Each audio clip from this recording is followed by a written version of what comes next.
你们知道最不喜欢吃东西的奥特曼是哪个吗？那当然就是我们的艾克斯奥特曼大空大帝了。每次给他送来食物，他从来都不吃。谢谢你。不知道的还以为他不喜欢吃东西呢，但是在现实生活中呀，他却是一个搞笑的美食主播，这你能信？来看他第一次直播炒饭，瞧这拙劣的烹饪技术，哎呀，估计做出来的东西一点也不好吃。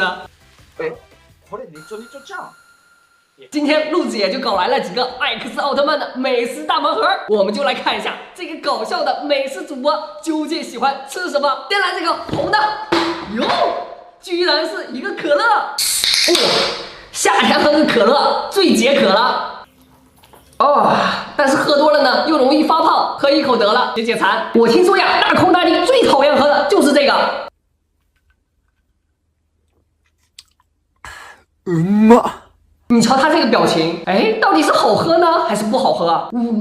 怎么听起来像骂人的话呢？不管了，这里面还有一个，这是一个大嘴巴，里面还有几个棉花糖。一提到这个棉花糖呀，我就想起来刘一制作的一个棉花糖泡泡机，是我新发明的棉花糖浆，砰！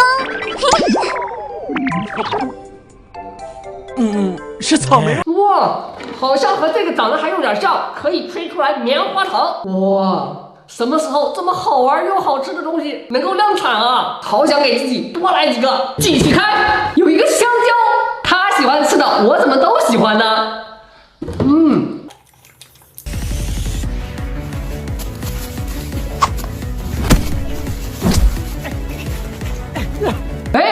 发生了什么事儿？居然有人抢艾克斯奥特曼的香蕉？难道他们不知道大空大帝是艾克斯奥特曼吗？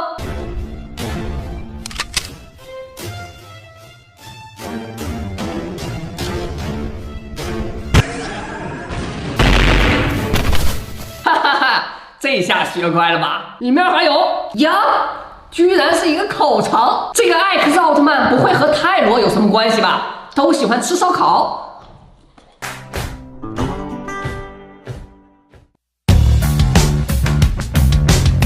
怎么回事？又有人过来抢大空大帝的烤肠了。上次挨的教训还不够，这次还来抢。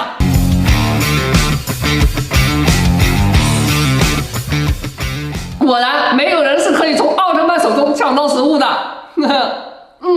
最后一个呢？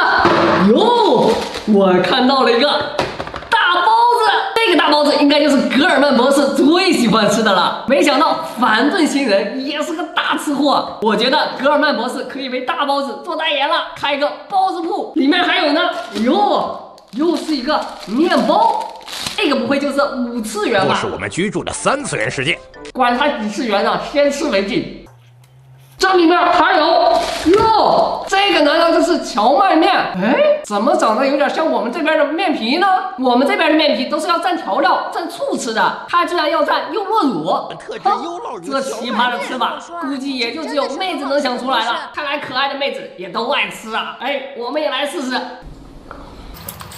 完全没感觉呀，这么甜，怎么吃？